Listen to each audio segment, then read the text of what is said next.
So I Can't Wait, that's what you probably would call the ballad on the album, but it's not your typical commercial 3.5 minutes pop sort of ballad, but it's more of a really bluesy, interesting track, I think.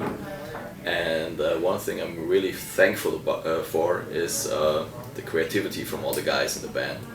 And in this special case it totally shines through in this very cool keyboard outro from Mr. Ernesto Ghezzi.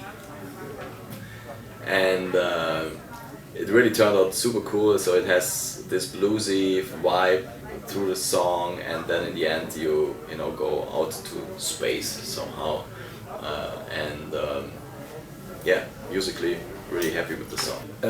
It changed so many times, and the whole vibe of the song, and it's bluesy, and then turns into something else. I'm talking about the solo, and then there is the outro, which I enjoyed very much singing, and both when I was doing the demos and also when I was recording it. It was, I have to say, hats off to Ernesto for that.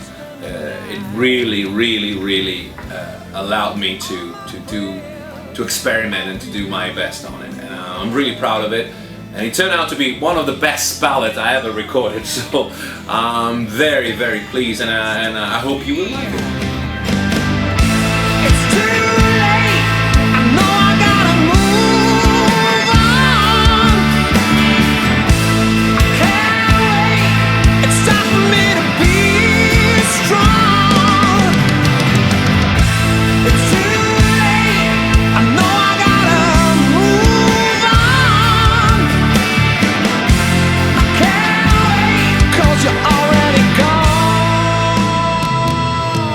Stone Cold Sober.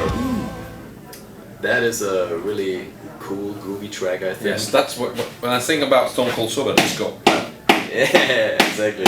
I can't wait to play that live. And I remember sending the guitar riff to Berci, and you know what I had in mind, because to be honest, everybody's inspired by the music we love and we listen to, and one of my all-time favorite tracks is by Lenny Kravitz. Oh, Are You Gonna Go My Way? And so I had something group-wise, concerning the drums, like this in mind, and it turned out super cool, and it evolved in the middle part to a really it's funky, it's disco, disco. Again, great work by our Italian keyboard guy. and Rico on the bass Of just course. keeps the groove. Of course, It makes you want to shake your ass. Yeah. So, to all the ladies, if you ever thought Sainted Sinners just old rock guys, no, come to our shows. You're gonna dance, you're gonna groove. Yeah. We're gonna have the mirror ball coming, Of course. coming out of somewhere, And we're gonna wear like fancy trousers, very tight fancy trousers. Yes. In neon colors. Probably not. I don't think. No. No. Don't go that way. It's a party song. It's a party song. It's about waking up after a long night out and pretending to be stone cold sober, even though you're not. And you're still drunk, but you just look at yourself in the mirror and pretend I'm sober. I can make it. I can go back to work, but you're not. So that's it.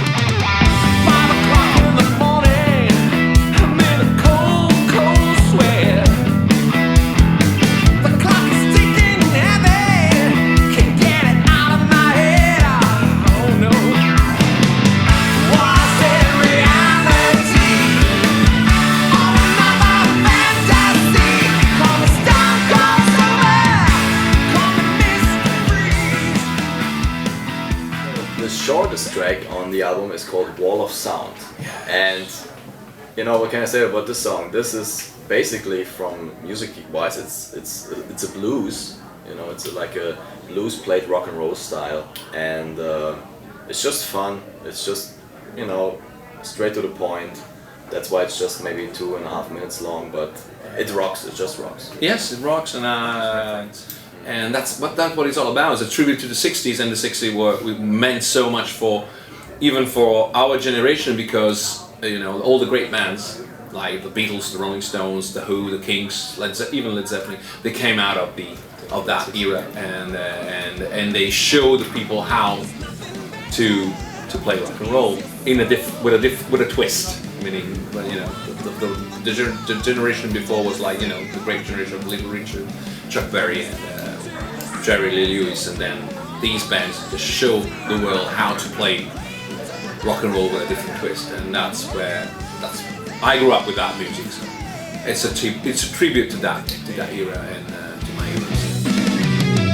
It doesn't matter if you're black or white. Music is the answer to all mankind. Once you start to rock, you got to roll. Woohoo! Join the band and let yourself go. From the cradle to the grave, rock and roll is here to stay. Farewell to Kings, that's the ending track on the album, and he knows more things than I know. I don't know why. But actually, you said you also. Yes, I know. I'm joking. I'm joking. And so yeah, I think for an album it's always important to have like a, you know, a movement within the songs from start to finish, and you always want to end on a, that's my taste, on a dramatic note, you know, and I think Farewell to Kings is perfect for that. It's the longest track on the album, and it has everything, you know, it goes from very quiet parts to really heavy parts, and yeah, so... and it's a story also lyric-wise, it captures 3 moments of, you know, of a general, army general, who just, you know, the night before the big battle, just kind of ask himself, am I doing the right thing? I mean, does it make sense, you know, asking, you know, my soldiers to go to war? It's epic, as you said. It's really epic, and the title is a explicit tribute to one of my favorite bands, Rush, and it's a tribute to Neil Peart, who sadly passed away. That's it. We all pay tributes to our favorite bands.